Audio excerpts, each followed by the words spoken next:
شریعت نے خواجہ سرا کے بارے میں کیا کہا ہے؟ شریعت نے خواجہ سرا کے بارے میں کہا ہے کہ یہ بھی انسان ہے، انسانوں والا معاملہ کرو ان کے ساتھ، اور ان کو بے حیائی پھیلانے کی اجازت نہیں ہے۔ ان کو بھی ملازمتیں دینی چاہیے تاکہ یہ جائز طریقے سے، حلال طریقے سے کما سکیں، اور اگر کسی کو ملازمت نہیں مل رہی ہے تو اس کی ذمہ داری پھر اس کے رشتہ داروں پر ہے۔ یہ جو جن کے یہاں خواجہ سرا پیدا ہوتا ہے، لاکھوں میں کوئی ایک ہوتے ہیں جن کا ہوتا ہے، تو وہ اٹھا کے فوراً جو اپنے بچے کو گھر سے باہر نکال دیتے ہیں، یہ غلط ہے، ناجائز ہے۔ تو اس کو اپنی اولاد ہی کی طرح ٹریٹ کرنا ہے، اور اگر وہ بے روزگار ہے تو اس کو کفالت اس کے باپ کے ذمے ہے، باپ نہ ہو تو بھائیوں کے ذمے ہے، تو یہ سب کفالت یعنی رشتہ داروں کے ذمے ہے، رشتہ داروں کے لیے جائز نہیں ہے۔ تو اگر کوئی یعنی حکومت کا کام کیا ہے، وہ دیکھے خواجہ سرا کا کون باپ ہے، کون اس کا بھائی ہے، تو ان پر ڈالے کہ بھئی کہ آپ کو یہ پیسے دینے ہیں، یہ اس کا خرچہ پانی آپ نے اٹھانا ہے۔ اور اہم بات یہ ہے کہ اس زمانے میں الحمدللہ میڈیکل سائنس نے اتنی ترقی کی ہے کہ اگر کوئی خواجہ سرا ایسا ہے جس میں مرد کی علامتیں زیادہ ہیں، تو آپریٹ کروا کے وہ مکمل مرد بن سکتا ہے، اور اگر کسی میں عورت کی علامتیں زیادہ ہیں تو مکمل آپریشن کروا کے عورت بن سکتا ہے۔ تو اس کو آپریشن کروا لینا چاہیے، لوگوں کو اس کے ساتھ تعاون کرنا چاہیے کہ بھئی اگر مرد والی علامتیں زیادہ ہیں تو آپ پورے مرد بن جائیں، عورت والی علامتیں زیادہ ہیں تو آپ پوری عورت بن جائیں۔ یہ آزمائش اس زمانے میں الحمدللہ میڈیکل سائنس نے ایک بڑی آزمائش سے بچا لیا لوگوں کو۔ تو اور یہ ہوتے بہت کم ہیں، یہ فراڈی ہیں زیادہ تر جو آپ نظر آتے ہیں نا بازاروں میں چلتے ہوئے نا، نیچرل جو ہے یہ بہت کم ہوتے ہیں۔ انڈیا سے کسی نے پوچھا ہے، میں ایک کنر ہجڑا ہوں، کیا مجھے سر پہ دوپٹہ رکھنا اور پردہ کرنا ضروری ہے؟ اور جب میں نیک عمل کر کے جنت میں چلی جاؤں گی تو کیا جنت میں مجھے پوری لڑکی بنا دیا جائے گا، یا جس طرح میں بولوں گی ویسا ہی بنایا جائے گا؟ کیا پھر مجھے نکاح کرنے کے لیے شوہر بھی عطا کیا جائے گا؟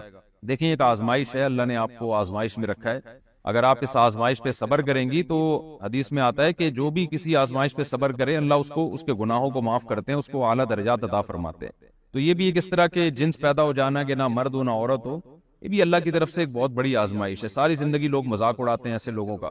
تو پہلی بات یہ کہ آپ کو تھوڑے عمل پہ انشاءاللہ زیادہ ثواب ملے گا، اور تھوڑے عمل کو اللہ تعالیٰ قبول کرے گا آپ کی، کیونکہ ایک آزمائش میں اللہ نے آپ کو پیدا کیا ہے۔ باقی دیکھیں یہ جو جتنے بھی مخنث لوگ ہوتے ہیں، جو نہ مرد ہوتے ہیں نہ عورت ہوتے ہیں، ان میں ایسا نہیں ہوتا کہ بالکل ہی یعنی مرد اور عورت کے درمیان کی کوئی نسل ہو۔ زیادہ تر ایسا ہوتا ہے کہ یا تو مردانہ علامتیں زیادہ ہوتی ہیں یا عورت والی علامتیں زیادہ ہوتی ہیں۔ تو شریعت یہ کہتی ہے کہ جس میں مرد والی علامتیں زیادہ ہیں تو مرد والی علامتیں زیادہ ہوں، یا آپ ڈاکٹر سے پوچھ لے، وہ آپ کو بتا دے گا کہ آپ میں میل کی علامات زیادہ ہیں یا فیمیل کی علامات زیادہ ہیں۔ تو جس میں مرد کی علامتیں زیادہ ہوں اس کو مرد ہی سمجھا جاتا ہے شریعت میں، اور جس میں عورت کی علامتیں زیادہ ہوں اس کو عورت سمجھا جاتا ہے۔ تو یہ آپ ڈاکٹر آپ کو بتا دیں گے کہ آپ میں میل والی علامتیں زیادہ ہیں یا فیمیل والی۔ تو اگر فیمیل والی علامتیں زیادہ ہیں تو آپ کو سارے احکام فیمیل کی طرح ہیں، آپ نے پردہ بھی کرنا ہے، وراثت کا بھی جو ہے وہ لڑکیوں والا حصہ ملے گا۔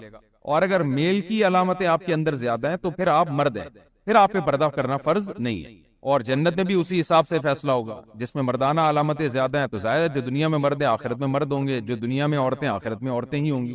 یہ کہنا کہ جی مجھے وہاں جو دل چاہے گا میں وہ بنا دی جاؤں گی، تو اگر عورت والی علامتیں زیادہ ہیں پھر آپ عورت ہیں، تو پھر اللہ عورت ہی بنائے گا آپ کو، اور وہاں عورت کی خواہش نہیں ہوگی کہ مجھے مرد بنا دیا جائے، نہ مرد کی خواہش ہوگی کہ عورت بنا دیا جائے۔ وہاں سب کو سب کچھ نعمتیں اتنی مل جائیں گی، سب اس میں خوش ہوں گے۔ تو رہا مسئلہ پردہ کرنے کا، تو میں نے بتایا اگر فیمیل والی علامتیں ہیں تو آپ پردہ کریں، میل والی علامتیں زیادہ ہیں تو پھر اصل یہی ہے کہ آپ پہ پردہ فرض نہیں ہے۔ لیکن پھر بھی بعض دفعہ ایسا ہوتا ہے کہ کسی میں اٹریکشن ہوتی ہے بہت زیادہ اور لوگوں کے فتنے کا اندیشہ ہوتا ہے، تو پھر احتیاط کر لینی چاہیے، سر پہ چادر وغیرہ رکھ لینی چاہیے، اور بالکل مردوں کی طرح جیسے مرد تو جو ہے وہ پردے کا پر تو بالکل بھی لازم نہیں ہے، تو پھر آپ تھوڑا احتیاط کریں، کیونکہ کچھ نہ کچھ فیمیل والی علامتیں بھی ہوں گی۔ احتیاط بہرحال بہتر ہے، خاص طور پر آج کل شہوت پرستی کا دور ہے، ہومو سیکسولیٹی بہت تیزی سے پھیل رہی ہے، کچھ مرد ایسے ہوتے ہیں جو اٹریکشن ہی ان کو اس طرح کی جنس میں ہوتی ہے، تو اس لیے احتیاط اسی میں ہے کہ آپ پردہ کر لیں، اور اگر عورت والی علامتیں زیادہ ہیں پھر تو پردہ فرضی ہے۔ ہوگا وہ کیا اٹھا ہوگا، یہ کیوں بنایا گیا، کس کام کے لیے بنایا گیا، یہی ہے نا بھائی، یہی سوال ہوگا نا، یہ کس کام کے لیے۔ دیکھو ہم جب جنرل اسٹور جاتے ہیں کوئی عجیب سی چیزوں ہم یوں گھما کے، یار یہ کیا کا مطلب یہ نہیں ہوتا یہ لوہا ہے یا پلاسٹک ہے، یہ کیا مطلب، اس کا مقصد کیا ہے، اس مشین کا مقصد کیا ہے۔ جب بھی کوئی چیز بنتی ہے تو اس چیز کے لیے سب سے امپورٹنٹ سوال یہ ہوتا ہے کہ اس کا مقصد بولو کیا ہے۔ میرے اور آپ کے لیے سب سے امپورٹنٹ سوال یہ کہ ہمیں کیوں بنایا گیا ہے، یہ سب سے امپورٹنٹ سوال ہے میرے اور آپ کے لیے۔ دوسرا سوال، بنانے والا اس سوال کا جواب تو خدا نے دیا ہے قرآن میں. پہلا جواب ہم بنے ہیں یا بنائے گئے ہیں؟ ام خلقوا من غیر شیء ام هم الخالقون. اللہ کہتے ہیں خود نہیں بنے, یہ ہو نہیں سکتا کہ خود بخود کوئی چیز بن جائے. کس نے بنایا؟ اللہ نے بنایا. کیوں بنے؟ اللہ نے قرآن میں 3 آیتیں بتائی ہیں ہمیں ہماری پیدائش کا مقصد بتانے کے لیے. یہ بھی کوئی نہیں بتائے گا. آج کل مذہبی اسکالرز آتے ہیں نا, یہ ڈاکٹر آ رہے ہوتے ہیں ان کے یوٹیوب کے چینل, میں آپ کو یہ دوا بتا رہا ہوں, یہ میرے سوا کوئی بھی نہیں بتائے گا. ہوتا ہے نا, حالانکہ سب بتا رہے ہوتے ہیں, لیکن حقیقت یہ ہے کہ کچھ باتیں اسلام نے ایسی بتائی ہیں جو خدا کی قسم لا الہ الا اللہ, اسلام کے سوا واقعی ہمیں کوئی بھی نہیں بتائے. ہم بنے نہیں ہیں, بنائے گئے ہیں. بنانے والے نے کیوں بنایا؟ وما خلقت الجن والانس الا ليعبدون. اللہ کہتے ہیں میں نے عبادت کے لیے بنایا. اے اللہ, عبادت کا مقصد کیا ہے؟ کیا مفہوم؟ ساری زندگی نماز پڑھتے رہے؟ نا نا نا. اللہ کہتے ہیں عبادت کا مطلب یہ ہے اما شاکرن و اما کفورا. اللہ دیکھنا چاہتا ہے کہ جب تمہیں اللہ کی نعمتیں ملتی ہیں کون میرا شکر کرتا ہے, کون ناشکرا. ہم کہتے ہیں اللہ شکر کا مطلب یہ ہے کہ تھینک یو کہنا, الحمدللہ کہنا. اللہ کہتے ہیں نا نا نا, شکر کا مطلب یہ ہے لیبلوکم ایکم احسن عملا. اللہ نے پیدا کیا, اللہ دیکھنا چاہتا ہے تم میں اچھا عمل کون کرتا ہے اور برا عمل کون کرتا ہے. تو ہماری پیدائش کا مقصد کیا ہوا کہ اچھا کون کرتا ہے اور برا کون کرتا ہے. ہم بنے کیوں ہیں یہ دیکھنے کے لیے اللہ نے ہمیں, دیکھو انسان سے پہلے جو زمین میں مخلوق رہا کرتی تھی وہ مخلوق تھی 2 طرح کی مخلوقات تھی. ایک کو فرشتے کہا جاتا ہے, ایک کو جانور کہا جاتا ہے. جانور تو بہت پہلے سے ہے نا, کیا خیال ہے بھائی؟ انسان بعد میں آیا ہے, جانور بہت پہلے سے ہیں. جانوروں کو اللہ نے خواہشات دی ہیں, کھوپڑی, عقل, بولو نہیں. دیکھو ہم جب جنگلوں کی ڈاکومنٹری دیکھتے ہیں, ساؤتھ افریقہ تو میں سچی مچی کے جنگل دیکھ کر آیا ہوں. وہاں کیا ہوتا ہے, کیسے درندگی کے ساتھ شیر شکار کرتا ہے. بھائی تو تمیز سے پہلے وہ لگڑ بگڑ دیکھا آپ نے؟ ہائنا. شیر تو پھر بھی کم از کم یہاں سے پکڑ کے گلا دباتا ہے, پہلے مارتا ہے پھر کھاتا ہے. وہ ہائنا کیا کرتا ہے, جہاں سے بوٹی ملے وہیں سے نوچنا شروع کر دیتا ہے. اتنی اذیت ہوتی ہے نا جانور کو, تو کیا ہائنا جہنم میں جائے گا؟ بولو نا. کتا آپ کو دیکھ کے کاٹ لے, حالانکہ آپ نے نہیں کاٹا تھا کتے کو, پھر بھی کاٹتا ہے کتا. کتے کو کوئی گناہ ملتا ہے؟ بولتے کیوں نہیں؟ کیوں بھائی؟ خواہشات ہیں, کھوپڑی, عقل نہیں ہے اس میں, جو مرضی کرتے رہے. کتا ہے نا, کچھ بھی کر سکتا ہے.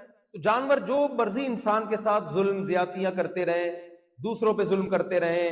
جانوروں سے ایک حدیث میں آتا ہے لیکن وہ بہت ہی محدود حساب ہے, جانوروں سے حساب و کتاب نہیں ہے, کیونکہ جانوروں کے میں خواہشات ہیں, لیکن آزمائش کے لیے صرف خواہشات نہیں چاہیے, عقل چاہیے. کسی پاگل کو ایگزامینیشن ہال میں نہیں بٹھایا جاتا, ایگزامینیشن ہال میں ہمیشہ کھوپڑی والوں کو بٹھایا جاتا ہے. فرشتوں کے پاس بے انتہا عقل ہے, لیکن فرشتوں میں خواہشات, بولو نہیں. فرشتوں کو آزمائش میں ڈالا ہی نہیں جا سکتا. آزمائش کسے کہتے ہیں؟ یہ کرو یہ مت کرو. اب آپ کا دل چاہ رہا ہے کرنے کا, آپ اللہ کے خوف سے رک رہے ہو. جب فرشتوں کو کہا جاتا ہے یہ کرو, کر لیتے ہیں, نہیں کرنے میں کوئی نقصان نہیں ہے. فرشتوں کو کہا جاتا ہے یہ مت کرو, وہ نہیں کرتے, کرنے کا دل ہی نہیں چاہتا ان کا. سمجھ رہے کہ نہیں سمجھ رہے؟ ان کے نہ بیوی نہ بچے, کوئی جاب کے ان کو کوئی کینیڈا کا ویزا نہیں چاہیے, ان کی کوئی خواہش ہی نہیں ہے. ہمیں صاف ماحول چاہیے, ڈھکن والے گٹر چاہیے. فرشتوں کو چاہیے. فرشتوں کا کھانے پینے کا سسٹم ہی نہیں ہے کہ آگے سیوریج سسٹم کا کوئی انتظام ہونا. وہ ان تمام چیزوں سے کیا ہے, بالا تر. ان میں مرد اور عورت ہی نہیں ہوتے کہ مرد ہو تو عورت کی طرف رغبت, عورت ہو تو مرد کی طرف رغبت, یہ نظام ہی نہیں ہے. لہذا فرشتوں کو بھی اللہ نے آزمایا, بولو نہیں. پتہ ہے میں اور آپ ایک مخلوق ہیں عجیب, جسے کراچی کے زمان میں کہتے ہیں یہ بڑی فلم. ہمارے ایک دوست ہے گلشن اقبال کے, وہ ایک بندے کے بارے میں مجھے کہہ رہے تھے یہ انگلش فلم ہے 3 گھنٹوں کی گانوں کے ساتھ. ہم کہتے ہیں بندہ بہت بڑی فلم ہے, ہم کہتے ہیں نا بھائی یہ بندہ چھوٹی فلم نہیں ہے, کہتے ہیں نا بڑی فلم ہے. تو وہ کہہ رہے تھے یہ بہت بڑی فلم ہے, 3 گھنٹوں کی فلم ہے انگلش اور گانوں کے ساتھ. میں نے کہا کیا مطلب 3 گھنٹوں کی؟ کہتے ہیں انگلش فلم 2 گھنٹے کی ہوتی ہے, 3 گھنٹے کی نہیں ہوتی. یہ 3 گھنٹے کی انگلش فلم ہے, اور انگلش فلموں میں گانے نہیں ہوتے, یہ ایسی فلم ہے جس میں گانے ہیں. تو انسان یہ فلم ہے. انسان کیا ہے؟ یہ فلم. کیوں؟ اس میں خواہشات کا ایک سمندر, اتنی خواہشات ہیں کہ ایک خواہش پوری ہوتی ہے. متنبی نے ایک شعر کہا تھا, ما قضا احد منہ لبانتہ ولن تہا عرب الا الى عربی. انسان کی ایک خواہش پوری ہوتی ہے, سینکڑوں انڈے بچے دے کے جاتی ہے وہ خواہش, اس کے فوراً بعد سینکڑوں خواہشات پیدا ہو جاتی ہیں. کبھی دنیا میں کوئی ایسا شخص نہیں دیکھا ہوگا جو آرام سے بیٹھ گیا اور میری ساری خواہشات پوری ہو گئی. تو انسان خواہشات کا ایک سمندر ہے، یہ مل جائے، یہ مل جائے، یہ مل جائے، آپ اربوں خربوں روپے آ گئے، آپ چاہو گے یہ ڈبل ہو جائے، اتنی خواہشات ہیں انسان میں، اور عقل بے تحاشا۔ تو عقل اور خواہشات جب جمع ہو جاتی ہیں تو یہ تباہی ہے۔ پھر جانور لڑتے ہیں جنگلوں میں، بہت عرصے سے لڑتے آ رہے ہیں، پنجوں سے لڑیں گے، دانتوں سے لڑیں گے۔ انسان جب لڑتا ہے نا، جانور کی بھی خواہش ہوتی ہے نا، شیر کو بھوک لگتی ہے، لڑتا ہے، دوسرے شیروں کو بھگائے گا، ہرن کھا جائے گا، بس پیٹ بھر جائے گا، آرام سے ایک ہفتے تک پڑا سوتا رہے گا۔ انسان ایسا نہیں، انسان نے لڑ کے پیٹ بھرا، سوئے گا نہیں، اگلے ٹائم کی فوراً فکر، پھر وہ چاہے گا اس پورے جنگل پہ میرا قبضہ ہو، پھر وہ لڑے گا، پہلے ہاتھوں سے، پھر ڈنڈوں سے، پھر چاقو چھری ایجاد کرے گا، پھر نیزے تلواریں ایجاد کرے گا، کہے گا اس سے کام نہیں چل رہا، بندوقیں ایجاد کرے گا، نہیں نہیں مزہ نہیں آیا، میزائل ایجاد کرے گا، نہیں نہیں مزہ نہیں آیا، پھر ایٹم بم بنائے گا، اور پھر بھی کہے گا مزہ نہیں آیا، ایسا کوئی بم بناؤں کہ میں خود بم بن جاؤں۔ یہ کس کی کوالٹی ہے؟ بولو، انسان کی۔ اس لیے اللہ کہتے ہیں میں واحد مخلوق، جنات بھی انسانی کی جنس میں سے، اس اعتبار سے یہ وہ مخلوق ہے جس کو میں نے پیدا اس لیے کیا کہ اس کو آزمانا ممکن تھا، باقی مخلوق کو آزمانا ممکن نہیں ہے۔ تو اللہ کہتے ہیں اما شاکرن و اما کفورا، میں نے پیدا کیا، نعمتوں کی بارش کی، اب میں یہ دیکھنا چاہتا ہوں کہ کون میری نعمتیں استعمال کر کے نیک بنتا ہے، کیونکہ یہ نعمتوں کو استعمال کر کے نیک بننا بڑا مشکل کام ہے۔ خواہشات کے ہوتے ہوئے ان خواہشات پہ کنٹرول کر کے نیک بننا مشکل کام ہے۔ خواہشات ہی نہ ہوتی، خواہشات ہوں اور حرام سے بچے، حلال پر اکتفا کرے، بہت مشکل کام ہے۔ تو ہمیں پیدا کیوں کیا گیا میرے بھائی؟ آزمائش کے لیے۔ اس سوال کا جواب ہمیں کس نے دیا ہے؟ اللہ نے، کہ ہم کیوں بنے ہیں؟ بولے نا جلدی بولے، ہم آزمائش کے لیے بنے۔ اللہ دیکھنا چاہتا ہے کون اچھا کرتا ہے، کون برا کرتا ہے۔ اس سے ایک اور بڑا سوال ہماری زندگی میں، جس کا قرآن کے علاوہ کوئی جواب نہیں دیتا، وہ سوال کیا ہے؟ اچھائی کی ڈیفینیشن کیا ہے، برائی کی ڈیفینیشن کیا ہے؟ یہ بہت امپورٹنٹ سوال ہے۔ یہ کر کے بس میں اپنے بیان کو سمیٹتا ہوں۔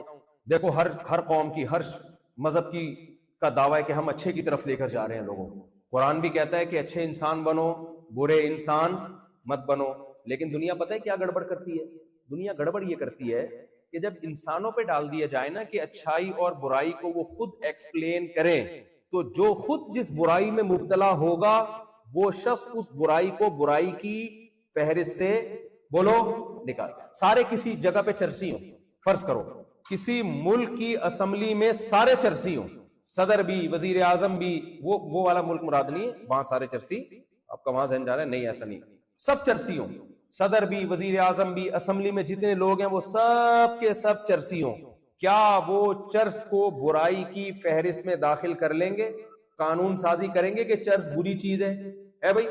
حالانکہ اوریجنل میں بری چیز ہے، آپ یہاں آ کے شاید بھول گئے ہو، لیکن بہت بری چیز۔ کراچی میں آپ کی بیٹی بہن کے لیے کوئی رشتہ لینے کے لیے آتا، آپ پوچھتے بیٹا کرتے کیا ہو؟ کہتا انکل چرس پیتا ہوں۔ رشتہ دیتے آپ؟ تو بھائی نکل یہاں سے، اتنی بری چیز ہے۔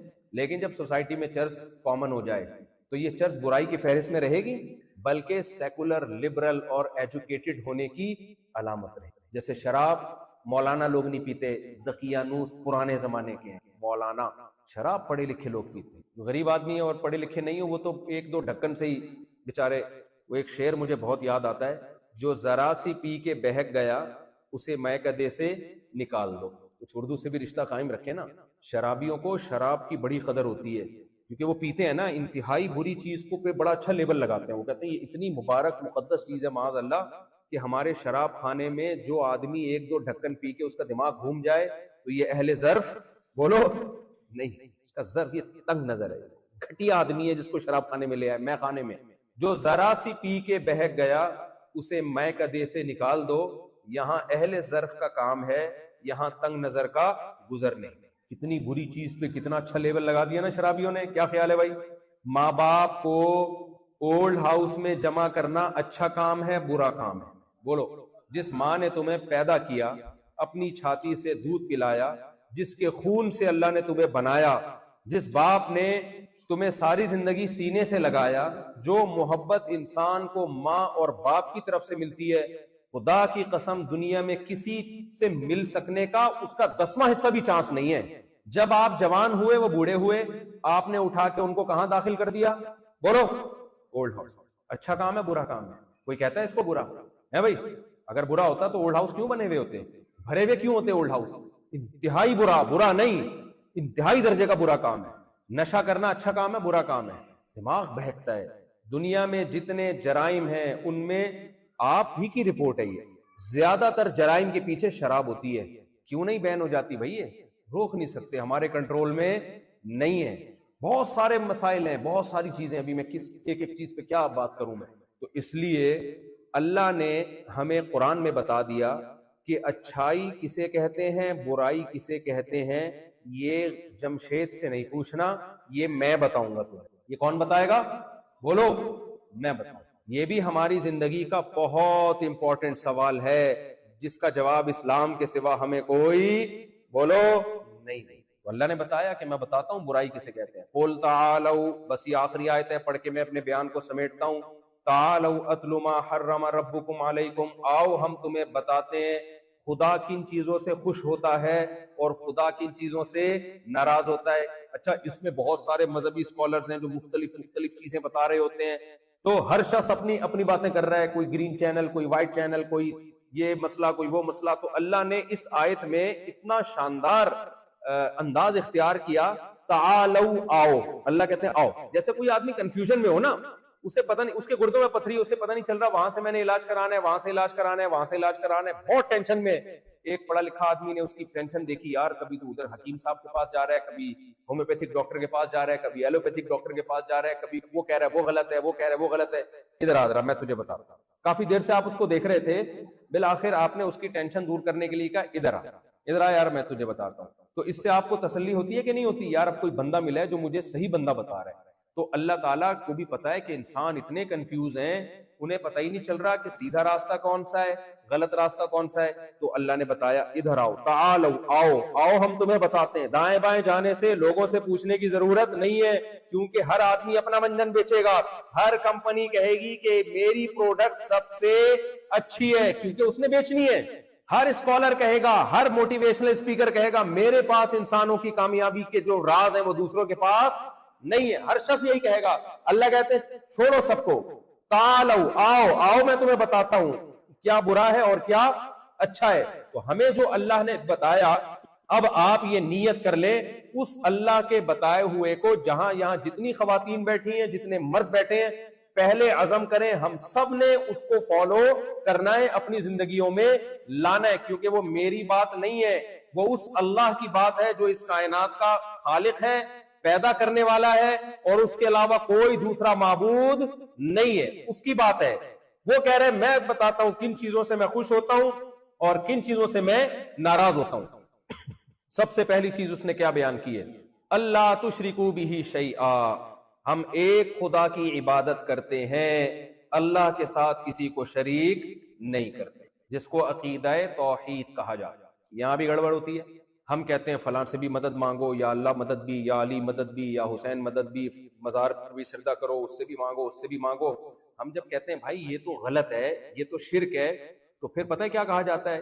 جو مشرک ہے وہ کہتا ہے بھائی ہم یہ سمجھتے ہیں کہ ہم جب ان سے مانگتے ہیں تو یہ ہماری مدد کرتے ہیں، اللہ نے ان کو اختیارات دے رکھے ہیں، ان اختیارات کی وجہ سے یہ ہماری مدد کرتے ہیں۔ نہیں آئی میرا خیال ہے بات؟ بھائی بات سمجھ میں آ رہی ہے؟ بھائی ہمیں پتا ہے افضل اختیار اللہ کے پاس ہے، لیکن اللہ نے ان جیسے حکومت وزارتیں بانٹتی ہے، کراچی کی مثالیں آتی ہیں نا، میرے پانی نہیں آتا تو ہم جاتے ہیں، اب تو جاتے ہیں، جانا بھی چھوڑ دیا، کوئی فائدہ نہیں ہے جانے کا، لیکن ونس اپون اے ٹائم جایا کرتے تھے۔ تو کیا ڈائریکٹ وزیر اعظم کے پاس جاتے تھے ہم؟ بھائی ہم اس ڈپارٹمنٹ میں جاتے تھے جس کا کام ہے وال کھولنا، پھر اگر ہم اس کے چچا لگتے تھے تو 2 چوڑی کھولتا تھا، اگر نہیں لگتے تھے تو 1 چوڑی کھولتا تھا، ایسا ہی ہوتا ہے نا۔ تو یہ سیٹ اپ چلتا تھا۔ تو کون وزیر اعظم کے پاس براہ راست جاتا ہے؟ وزیر اعظم اختیارات دے دیتا ہے چھوٹے چھوٹے وزیروں کے، وزیر تعلیم یہ ہیں، ہیلتھ کے وزیر یہ ہیں، سڑکوں کے وزیر یہ ہیں، گٹر کے ڈھکن کے وزیر بولو یہ ہیں، وغیرہ وغیرہ۔ تو مشرکین ہمیشہ سے کہتے رہے ہیں کہ اللہ نے اپنے نیک بندوں کو خوش ہو کے کچھ اختیارات دے رکھے ہیں، پیغمبروں کو، ولی اللہ کو، بزرگوں کو، اللہ نے ان کو اختیارات دے رکھے ہیں۔ اللہ سے مانگو یا ان سے مانگو ایک ہی بات ہے، جب ہم ان سے مانگیں گے دے گا اللہ ہی، لیکن ان کے ذریعے دے دے گا۔ یاد رکھو اسی شرک کے خلاف قرآن آیا ہے، اسی شرک کے خلاف. مشرکین مکہ یہ نہیں کہتے تھے یہ پتھر کے بنے ہوئے بت ہماری مدد خود سے کر سکتے ہیں, کہتے ہیں نہیں یہ اللہ کے محبوب بندوں کی مورتیاں ہیں, لہذا ہم ان کو مانگیں گے, اللہ خوش ہوگا, کرے گا اللہ ہی, لیکن ان کے ذریعے کر دے گا. نا ایاک نعبد و ایاک نستعین, اے اللہ ہم تیری ہی عبادت کرتے ہیں اور تجھ ہی سے مدد طلب کرتے ہیں. ہیلپ صرف کس سے مانگی جائے گی؟ اللہ سے. اس پر کچھ اشکالات ہوتے ہیں کہ پولیس سے بھی تو ہیلپ مانگی جاتی ہے. ان اشکالات میں کئی بیانات میں جواب دے چکا ہوں. ابھی میں اس طرف گیا تو میری بات لمبی ہو جائے گی, جو میں موضوع سمیٹنا چاہتا ہوں وہ رہ جائے گا. اسباب سے ہٹ کے جو مدد ہے کس سے مانگی جاتی ہے؟ اللہ سے. معبود والا ریلیشن صرف کس سے ہوگا بھائی؟ کیونکہ اللہ کہتا ہے وَمَا يُؤْمِنُ أَكْثَرُهُمْ بِاللَّهِ إِلَّا وَهُمْ مُشْرِكُونَ. اللہ کہتے ہیں اللہ کے ساتھ کسی دوسرے کو بھی ایڈ کر لیا, اس سے بھی دعا مانگنے لگے تو ایسے ایمان کی ضرورت نہیں ہے. یہ بالکل ایسے ہی ہے, ایک خاتون کے شوہر ہے, وہ خاتون اپنے شوہر سے محبت نہیں کر رہی اور سلام دعا رکھی ہوئی ہے. اب جمشید کا نام بھی لوں گا میں, ایسا نہ ہو جمشید پکڑا جائے, کوئی فرض سبکتگین جو کسی کا نام نہیں ہوتا. اب آپ کو غصہ آ رہا ہے, بیگم وہ تمہارا کیا لگتا ہے؟ بیگم کہے گی دیکھیں میں نے ڈاکومنٹس بنوائے میں ہسبینڈ میں آپ کا نام ڈالا ہوا ہے, میں مانتی ہوں ساری دنیا میں کہتی ہوں کہ ہسبینڈ صرف اور صرف کون ہے؟ آپ ہیں. تو آپ کہیں گے نا جب میں ہوں تو پھر وہ کیا لگ رہا ہے تمہارا بھائی؟ جو محبت ہسبینڈ کو دینی چاہیے وہ اس کو کیوں دے رہی ہو؟ آپ کو جب غیرت آ سکتی ہے تو نبی صلی اللہ علیہ وسلم نے فرمایا, اور قرآن کا بھی مفہوم ہے, اللہ شرک کبھی بھی کسی بھی قیمت پہ برداشت نہیں. ان الشرک لظلم عظیم, اللہ نے مشرک کی مغفرت اپنے اوپر حرام کر لی ہے. اس لیے صرف یا اللہ مدد بس. سید الانبیاء محمد صلی اللہ علیہ وسلم سے محبت ہمارے ایمان کا جزو ہے, لیکن ہمارا آپ کے بارے میں عقیدہ ہے آپ اللہ کے بندے اور رسول. یہ بھی نبی کے برحق ہونے کی بہت بڑی دلیل ہے. صحابہ آپ سے ٹوٹ کے محبت کیا کرتے تھے, لیکن آپ سچے نبی تھے. آپ نے لوگوں کو کس کی عبادت پہ لگایا؟ اللہ کی. اور قرآن نے کہا کوئی پیغمبر کبھی بھی نہیں ہو سکتا کہ لوگوں کو اللہ سے چھڑا کے اپنی عبادت پہ لگا دے. آپ نے فرمایا صحابہ چاہتے تھے آپ کو سجدہ کریں, آپ نے اجازت دی یا منع کر دیا؟ منع کیا. فرمایا اگر اجازت دیتا تو عورت کو اجازت دیتا کہ شوہر کو سجدہ کرے. کوئی کسی کو سجدہ اللہ کے سوا نہیں کر سکتا. دوسری چیز جو شرک نہیں ہے لیکن شرک سے ملتی جلتی ہے, اس پہ آپ میرا بیان سن سن کے تھک سکتے ہیں لیکن میں بول بول کے تھکتا نہیں, وہ ہے روحانی ڈرامے باز. جب آپ اللہ سے مانگنا شروع کرتے ہو تو شیطان جب آپ سے مایوس ہوتا ہے کہ یہ بندہ شرک نہیں کرے گا, یہ تو اللہ سے مانگنے لگا ہے, تو پھر شیطان پتہ ہے آپ کو عملیات, فلیتے پلیتے, روحانی جن چڑیل بھوت, یہ ہوائی دنیا میں تصوراتی دنیا میں ڈال دیتا ہے آپ کو, تاکہ آپ اللہ سے غافل. پہلے زمانے میں جب کوئی پریشانی آتی تھی لوگ توبہ کر کے اللہ والے ہو جایا کرتے تھے. اب کوئی پریشانی آتی ہے عاملوں کے پاس جاتے ہیں, خواتین بہت زیادہ جاتی ہیں, وہ کہ تمہاری نند نے تم پہ یہ کرا دیا, تمہاری جیٹھانی نے تم پہ یہ کرا دیا. پھر ان کو خواب بھی آنا شروع ہوتے ہیں, مجھے ساس سانپ کی شکل میں نظر آئی اور جیٹھانی چھپکلی کی شکل میں نظر آئی. میں کہتا ہوں بھائی یا تو آپ کا معدہ خراب ہے یا آپ کے سسرال نہیں وہ اسرائیل ہے, تعلقات آپ کے کیا چل رہے ہیں؟ خراب چل رہے ہیں, یا دماغ خراب ہے. تو عاملوں کے پاس جاؤ, عامل کیا کہتے ہیں, وہ فلاں نے یہ کر دیا, فلاں نے یہ کر دیا. اگر انگریز اس چکر میں پڑا ہوتا تو یہ ترقی کرتا جو نظر آ رہی ہے؟ اے بھائی یہی لگا رہا تھا, اس پہ یہ کر دیا, اس پہ یہ کر دیا, فلاں نے یہ کر دیا. بس کرو یار. تو اپنے آپ کو ان عملیات اور فلیتوں پلیتوں, یہ لفظ ہے اصل میں فتیل, اس کو ہم نے بگاڑا فلیتا کر دیا, پھر اور پلیتا کر دیا. جتنا بگاڑو گے اتنا اچھا ہے. جب کوئی پریشانی, خاص طور پہ جو یہاں خواتین بیٹھی ہیں ان سے میں وصیت کروں گا, جب کوئی پریشانی آئے جادو ٹونے میں نہیں پڑنا, صرف 2 رکعت پڑھ کے اللہ سے دعا مانگنا بس, اور اسباب اختیار کرنے ہیں. لوگ کہتے ہیں نبی پہ بھی تو جادو ہوا تھا. بھائی نبی صلی اللہ علیہ وسلم پہ تھوڑا سا اثر اس لیے ہو گیا تھا تاکہ لوگ آپ کو جادوگر نہ سمجھیں, ورنہ یہ ایسا نہیں ہے کہ اس پہ کر دیا اس پہ گیا, اتنا آسان ہوتا پوری دنیا کا نظام تباہ و برباد ہو چکا ہوتا. دوسری چیز اللہ نے فرمایا کہ ہم تمہیں بتاتے ہیں کون کون سی چیزوں سے رب ناخوش ہوتا ہے. میں اس کی سمری بس آپ کے سامنے پیش کر رہا ہوں. اللہ نے فرمایا سب سے پہلا حکم اسلام میں نماز ہے. ہمیں اللہ کی عبادت میں 5 نمازیں پڑھنی ہیں, اور یہ آپشنل نہیں ہے, یہ ہم پہ لازم ہے. جتنے مرد جتنی خواتین یہاں ہیں عزم کریں کبھی انشاءاللہ زندگی میں نماز بولو نہیں چھوڑیں گے, چاہے سفر ہو, حضر ہو, شاپنگ کے لیے گئے ہوئے ہو, جاب پہ ہو, کچھ بھی ہو جائے. اگر نماز چھوڑنے کی اسلام میں کوئی گنجائش ہوتی تو میدان جنگ میں اللہ اجازت دیتے. اللہ نے میدان جنگ میں اجازت نہیں. تیسری چیز, ایک اللہ کے حقوق ہیں جن میں توحید اور نماز. دوسرے نمبر پہ کون سے حقوق شروع ہوتے ہیں؟ مخلوق کے. اس میں بھی اللہ نے آزاد نہیں چھوڑا کہ خود ہی تم طے کر لو کہ کس کا کتنا حق ہے. نا نا نا نا. اگر ایسا ہوگا تو اللہ کو پتا ہے یہ بوڑھے ماں باپ کو اولڈ ہاؤس میں جمع کرائیں گے. یہ لائف کو انجوائے کرنے کے لیے کہیں گے کہ ابا آپ نے لائف انجوائے کر لی, اب بوڑھے ہو کے ہمیں کھانس کے جراثیم ہمارے منہ میں داخل مت کرو. اماں اب آپ بوڑھی ہو گئی ہو, اب آپ کسی کام کی نہیں رہی ہو, اب کھانس کے ٹی بی کی جراثیم آپ مت پھیلاؤ. آپ کے لیے بہترین جگہ ہے اولڈ ہاؤس, اور یہ بابا کو اولڈ ہاؤس میں جمع کرائیں گے, پھر بھی با اخلاق کہلائیں گے. نائس ٹو میٹ یو, مجھ سے ملیے, میں جمشید اور میں یہ اور میں وہ. لوگ کہیں گے کتنا اچھا آدمی ہے. اللہ کو پتا تھا باپ سڑ رہا ہے اولڈ ہاؤس میں, ماں سڑ رہی ہے اولڈ ہاؤس میں, اور یہ اچھا بنا پھر رہا ہے. اس لیے اللہ نے کہہ دیا نا نا نا نا, وبالوالدین احسانا. اچھائی کی ڈیفینیشن میں سب سے پہلے توحید اور نماز کے بعد کیا ہے؟ ماں باپ کے ساتھ اچھا سلوک. لیکن انسان یہاں بھی ڈنڈی مار سکتا ہے, وہ کہتا ہے اچھا سلوک تو کر رہا ہوں, اولڈ ہاؤس میں جمع کرا دیا, اور کتنا اچھا سلوک کروں. اللہ نے یہاں بھی کہہ دیا اچھا سلوک تمہاری مرضی کا نہیں, میری مرضی کا. جس کو میں اچھا کہوں گا وہ اچھا سلوک. وہ کیا اچھا سلوک ہے؟ سورہ بنی اسرائیل اٹھائیے. وَقَضَىٰ رَبُّكَ أَلَّا تَعْبُدُوا إِلَّا إِيَّاهُ وَبِالْوَالِدَيْنِ إِحْسَانًا إِمَّا يَبْلُغَنَّ عِندَكَ الْكِبَرَ أَحَدُهُمَا أَوْ كِلَاهُمَا فَلَا تَقُل لَّهُمَا أُفٍّ. اللہ کہہ رہے ہیں ماں باپ میں سے دونوں یا ایک بوڑھا ہو جائے. بڑھاپے کا تذکرہ اس لیے کیا کہ بڑھاپے میں انسان کی عقل کام نہیں کرتی. جہاں نہیں ڈانٹنا چاہیے ہوتا ابا وہاں ڈانٹ رہے ہوتے ہیں. کیا خیال ہے بھائی؟ اماں کو جس بات پہ غصہ نہیں آنا ہوتا اس بات پہ آ رہا ہوتا ہے. کیا خیال ہے بھائی؟ تو پھر اولاد ماں باپ کے سامنے زبان چلاتی ہے. جب انہیں کہا جاتا ہے کہ ماں باپ کے سامنے زبان مت چلاؤ تو وہ جواب کیا دیتے ہیں؟ ہم صحیح بات پہ زبان چلا رہے ہیں, ہمارے ابا غلط کر رہے ہیں, ہماری اماں غلط کر رہی ہیں, اس لیے ہم زبان چلا رہے ہیں, ہمارا رائٹ ہے. اللہ نے یہ آپشن ہی ختم کر دیا کہ ابا اور اماں کے سامنے یہ دیکھنا کہ وہ آپ کو صحیح ڈانٹ رہے ہیں یا غلط ڈانٹ رہے ہیں, یہ آپ کے پاس سوچنے کا آپشن نہیں ہے. آپ کے پاس خاموشی کے علاوہ کوئی آپشن نہیں ہے. لا تقل لہما اف, آپ نے ان کو ریپلائی میں اف تک نہیں کہنا ہے. نہیں آ رہی میرا خیال ہے بات؟ بہت مشکل ہو. ماں ہو یا باپ ہو, ان کا چڑچڑا پن آپ نے ہر قیمت پہ برداشت کرنا. میں اپنے ایک ریلیٹیو کا واقعہ سناتا ہوں. کیپٹن تھے, ان کے والد نے سب کے سامنے اپنے بیٹے کو تھپڑ مارا, ایک لفظ زبان سے نہیں نکلا. کیوں؟ کون ہے بھائی؟ باپ. میں نہیں کہہ رہا مارنا چاہیے یا سب کے سامنے اولاد کو تھپڑ مارنا چاہیے, وہ غلط ہے. آپ کے پاس ماں باپ کی کڑوی کسیلی میں برداشت کے علاوہ کوئی آپشن بولو نہیں. پھر اللہ نے ہمیں خواتین کے حقوق بتائے. بہت زیادہ آپ جانتے ہیں مجھ سے زیادہ خواتین کے حقوق, لیکن اللہ کو ڈیفرنٹ قسم کے حقوق بتا رہا ہے. وہ کیا ہیں؟ اللہ کہتے ہیں عورت عورت میں فرق ہے. ایک ہے محلے پڑوس کی انٹی اور ایک ہے آپ کی وائف. کس کا حق زیادہ ہے؟ بولتے کیوں نہیں؟ انٹیوں سے مسکرا کے بات کرو گے کوئی ثواب ہے اسلام میں؟ دفتر میں آپ کی کلیگ ہے, بڑی اچھی ہینڈسم اسمارٹ سی, آپ بات کر رہے ہیں, کوئی ہو سکتا ہے کینیڈین گورنمنٹ آپ کو اس پہ کچھ پیسے دیتی ہو, لیکن اللہ کی طرف سے کوئی ثواب ہے؟ بولتے کیوں نہیں؟ نبی نے فرمایا زوجہ کو جو تم کھلاتے ہو نا وہ نوالا بھی کیا ہے؟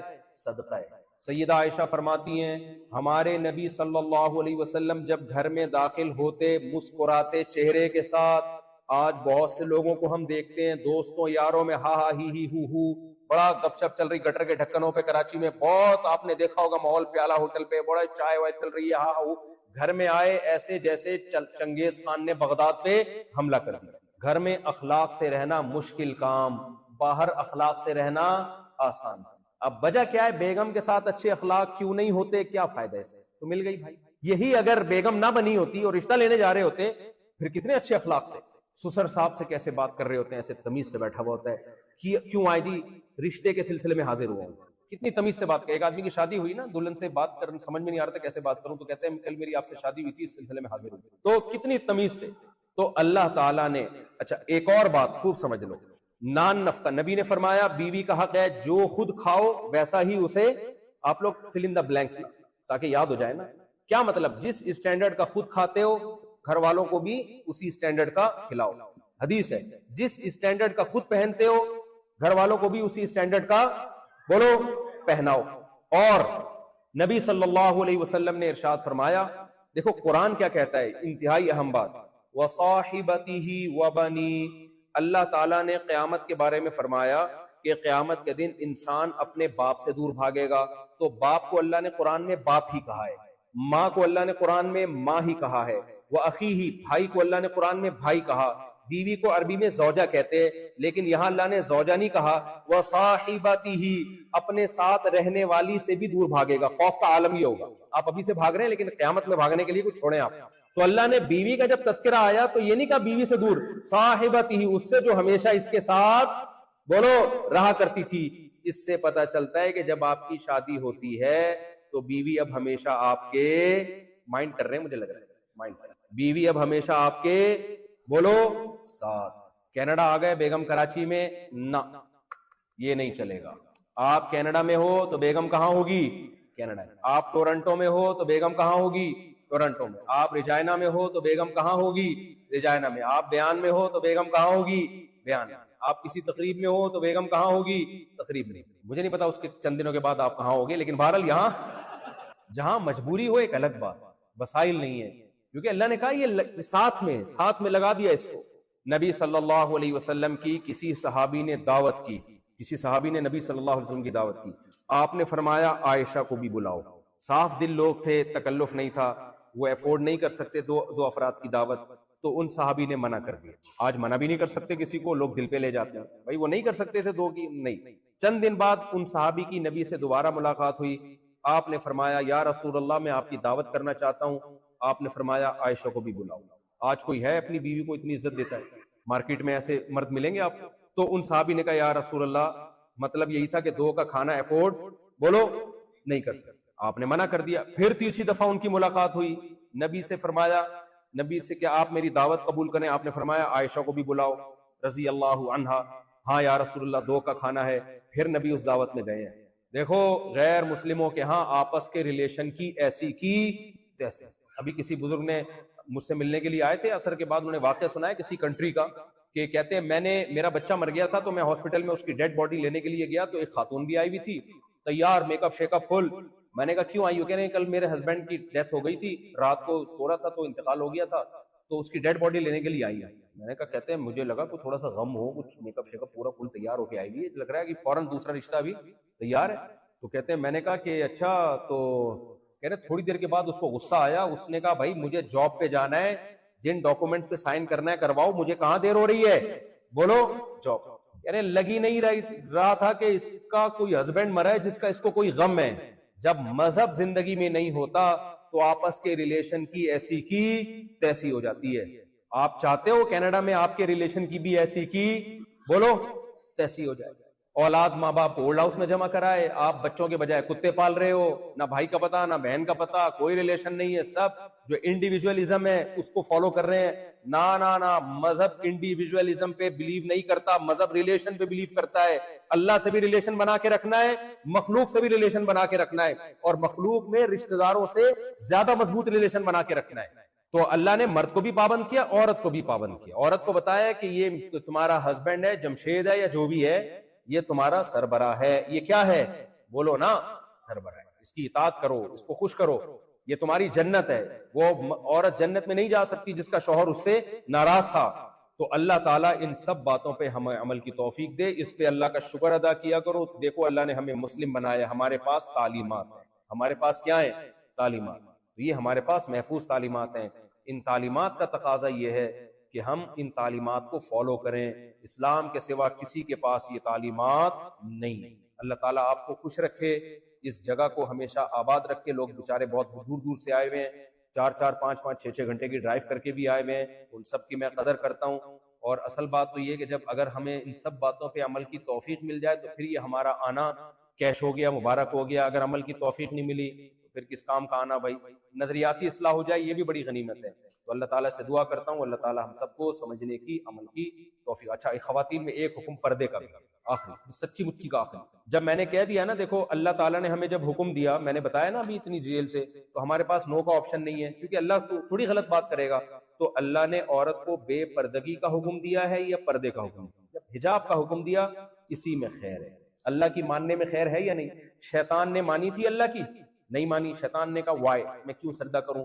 آج تک کم بخت خود بھی جہنم میں، لوگوں کو بھی جہنم میں لے کے جا رہا ہے۔ بدنام زمانہ دنیا میں سب سے کون ہے؟ شیطان۔ کسی کو گالی دینی ہوتی ہے لوگ کہتے ہیں شیطان آ رہا ہے۔ تو بھائی اللہ کے آگے مت لڑو۔ اللہ نے عورت کو کہہ دیا حجاب، بس کیا کرنا ہے؟ جو بھی غیر مرد ہے، نامحرم مرد ہے، ان سے حجاب لیں۔ اللہ عمل کی توفیق عطا فرمائے۔ وما علینا الا البلاغ۔ مختصر دعا کر لیتے ہیں۔ الحمدللہ رب العالمین والعاقبۃ للمتقین والصلاة والسلام علی رسولہ الکریم وعلی آلہ وصحبہ اجمعین۔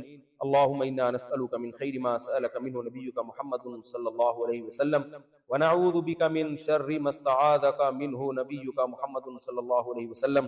انت المستعان وعلیک البلاغ ولا حول ولا قوة الا باللہ۔ صلی اللہ تعالی علی خیر